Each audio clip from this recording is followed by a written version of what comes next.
Gold, trusted gold buyers. మీరు తాకట్టు పెట్టిన బంగారాన్ని విడిపించి ఈ రోజు ఉన్న మార్కెట్ ధరకు కొనబడను. మా ఇంటి ఆడ వస్తుంది.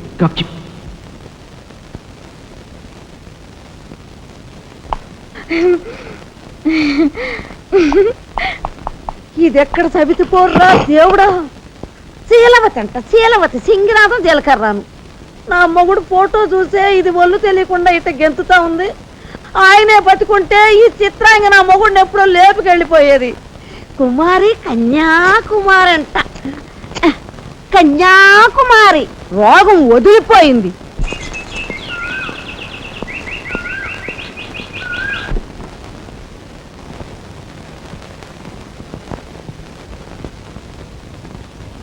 అన్నయ్య,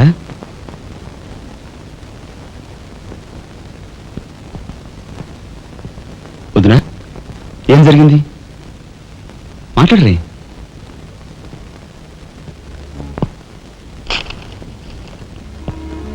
అన్నయ్య, ట్రైన్ ఛార్జీల వరకు డబ్బు నాకు అందింది కనుక ఢిల్లీ బయలుదేరి వెళ్తున్నాను. ఇన్నాళ్ళ నుంచి మన కుటుంబ బరువు బాధ్యతలను ఒక్కడవే మోస్తున్నావు. నేను ఐఏఎస్ పాస్ అయి నీ బరువులో పాలు పంచుకోవాలనుకున్నాను. ఇంకా 5 రోజులు గడువు ఉంది. ఈ 5 రోజుల్లో మీరు నాకు ఆ అవకాశం ఇవ్వలేకపోతే మన కుటుంబ బరువు బాధ్యతల్లో పాలు పంచుకోకపోగా నేను మీకు అదనపు బరువునవుతాను. అది నాకు ఇష్టం లేదు. ఆ పరిస్థితే ఎదురైతే నా బరువుని ఈ లోకం నుంచి శాశ్వతంగా ఎలాగైనా సరే పెద్ద మనసు చేసుకుని ఆపదను మీరే గట్టెక్కించాలి. మీ మేలు ఈ జన్మలో మర్చిపోలేదు. అది సరేనయ్యా. బీది తమ్ముడు కరెక్ట్ చదువు పూర్తి అవ్వాలంటే నీకు 25,000 కావాలి. కానీ ఏం చూసి ఇమ్మంటావు? ఉన్న ఇల్లు కాస్త తనఖా పెట్టావు. ఇప్పుడేం తనఖా పెడతావు? కాబోయే మీ తమ్ముడు కలెక్టర్గిరి తనఖా పెడతావా?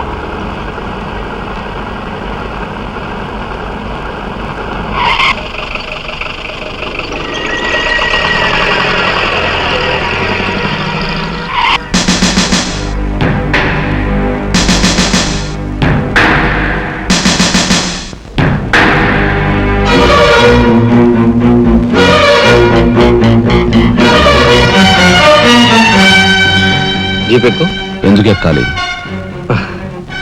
It's my request. నీతో చిన్న పని ఉంది. కమాన్.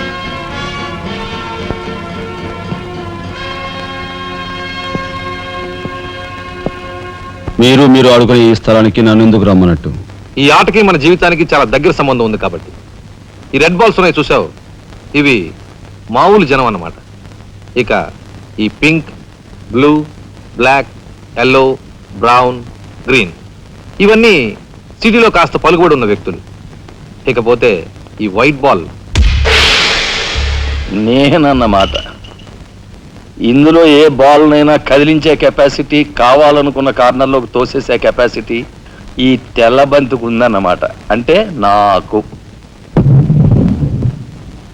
దీన్ని తెల్ల బాలు అంటారు, క్యూ బాల్ అంటారు. ఓహో, ఓసారి క్యూ ఇటిస్తారా? దగ్గరగానే ఉందిగా, తీసుకో. నేను అడిగింది ఆ క్యూని. నువ్వట. రా రా. వచ్చాను. ఏం కావాలి? నేను అడిగింది ఈ క్యూని, నిన్ను కాదు. ఎంతో శక్తివంతమైన ఈ క్యూ బాల్ను సైతం కదిలించే శక్తి ఈ క్యూకుంది. అంటే నేను ఈ క్యూ లాంటి వాడిని. నీ తసారావులో బొడ్డు ఎస్పీ మా బలెంటోని తెచ్చావయ్యా. నాకు నచ్చాడు. సర్లే, మంచి కెపాసిటీ ఉన్న క్యాండిడేట్. కళ్ళు మూసుకుని ఉద్యోగం ఇచ్చేయచ్చు. చూడబాయ్, నేను చెప్పే ప్రతి పనికి ఓ రేట్ ఉంటుంది. Fixed rate. ఎవరి కష్టాతీత ఉంచుకోరు. Spot payment. ఫైటింగ్కి వెళ్ళావనుకో 1000 రూపీస్. కాలో చెయ్యో తెచ్చావనుకో 5000 రూపీస్. లైఫే తీసేసావనుకో 10,000 రూపీస్. Spot payment. మందు పొందు బేట. ఓకే? అంటే నాకు ఇచ్చేది గూండా ఉద్యోగం కాదు, గవర్నర్ గిరి. చేస్తావా? గూండాయే, కాకపోతే నంబర్ 1 గూండాగా కాస్త రెస్పెక్టబుల్ గా చూస్తావయ్యా. చూడండి, నేను ఫైటింగ్ పెడతాను.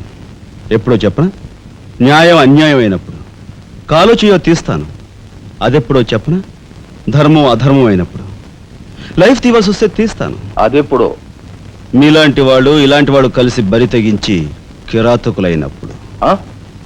ఓర్ని తసారావుల బొడ్డు బాలేంటోడే బాబు వీడు. ఇంటి మొగుడికి ఎక్కువ, రంకు మొగుడికి తక్కువ అన్నట్టున్నాడు. నాకేం నచ్చలేదు, మనకేం అక్కర్లేదు. నాకు అసలు నచ్చలేదు. ఏమిటయ్యా ఇది? మంచి చట్టం లేకుండా. ఆ మాట అడగాల్సింది నేను.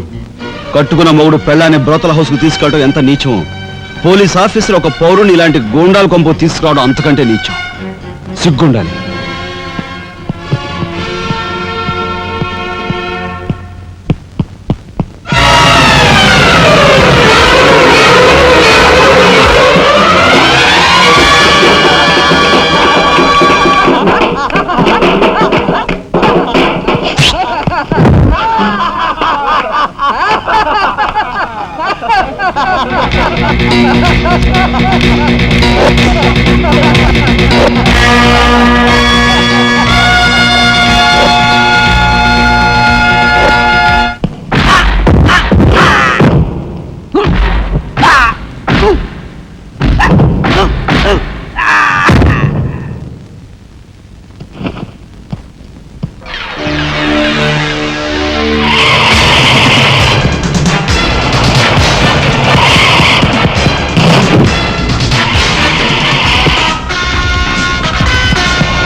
వస్తా నీ తస్సరవల బొడ్డు. అన్నయ్య ఇక లాభం లేదు.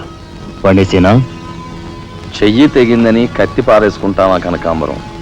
వాడి కెపాసిటీ ఏమిటో కళ్ళారా చూశాం గనక వాడిని బ్రతిమాలో బామాలో బెల్లించో నెమ్మదిగా మన అండర్లోకి తెచ్చుకోవాలి, అంతేగాని ఖర్చు పెట్టేయకూడదు.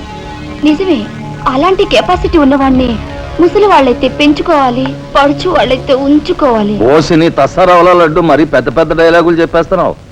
ఇంతకీ నీ కెపాసిటీ యాస్ట్రేక్ ఎక్కువ, డస్ట్బిన్ తక్కువ.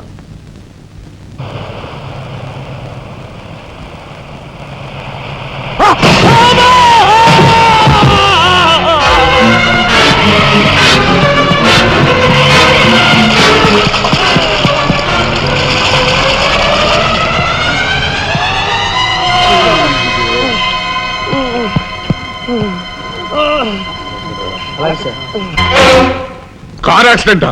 రేపు పెళ్లి పెట్టుకుని ఇవాళ నువ్వు కార్ యాక్సిడెంట్ చేసేవాడు ఎంత అప్రదిష్ట. ఈ సంగతి పోలీసులు తెస్తే రేపు నువ్వు కూర్చోవాల్సిన పెళ్లి పీటల మీద కాదు, కటకటాల వెనకాల. నువ్వు వెళ్ళిపోయి డ్రైవర్ వచ్చాడో లేదో. కొండయా కొండయా,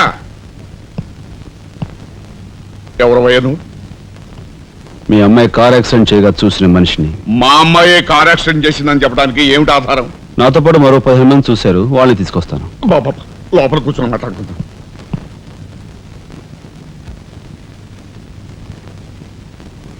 బాబు, రేపే మా అమ్మాయి పెళ్లి. ఈ సంగతి నలుగురికి తెలిస్తే దాని పెళ్లి అయిపోయి మా ఇంటి పరువు పోవడమే కాకుండా బంగారం లాంటి దాని భవిష్యత్తు నాశనం అయిపోతుంది. అందుకని ఈ కేసు నెత్తి మీద వేసుకునే మనిషి ఎవరైనా దొరుకుతాడేమోనని. దొరికితే చెయ్యన్నారు వాడిని ఎత్తినేసి వాడికి అన్యాయం చేద్దామనా? అన్యాయం చేయను బాబు, వాళ్ళు ఎంత అడిగినా ఇస్తాను. అంతేకాకుండా దెబ్బ తగిలే హాస్పిటల్లో ఉన్న పేషెంట్కి అయ్యే ఖర్చంతా నేను భరిస్తాను.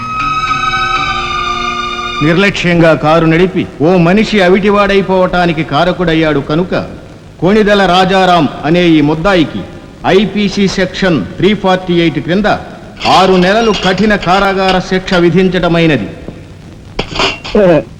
సూపరింటెండెంట్ గారు పిలుస్తున్నారు.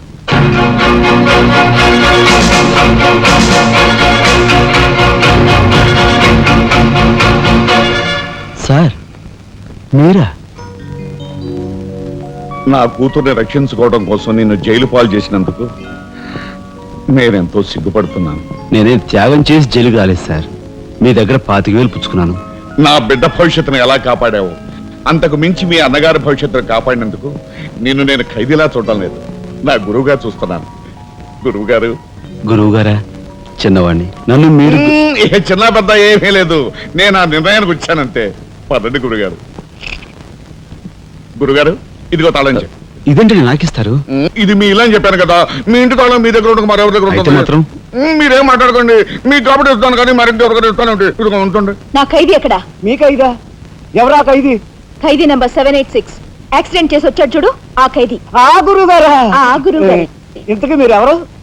నేను గురువిని. గురువులా అంటే ఎలా చెప్పేది? నేను మీ గురువు గారి జీవిత ఖైదీ. అయ్య బాబు, నమస్కారం అండి, రండి కూర్చోండి. What is this nuisance? ఎవరి అమ్మాయి? మన గురువు గారి వైపు గారు గురువుని. నమస్కారం బాబాయ్ గారు. ఆశీర్వాదం అమ్మా. గురువు గారిని చూడాలి చావా? అయితే గురుగారి దగ్గర స్వయంగా తీసుకెళ్తాను రామ్మా. జిందాబాద్ బాబాయ్ గారు. రామ్మా.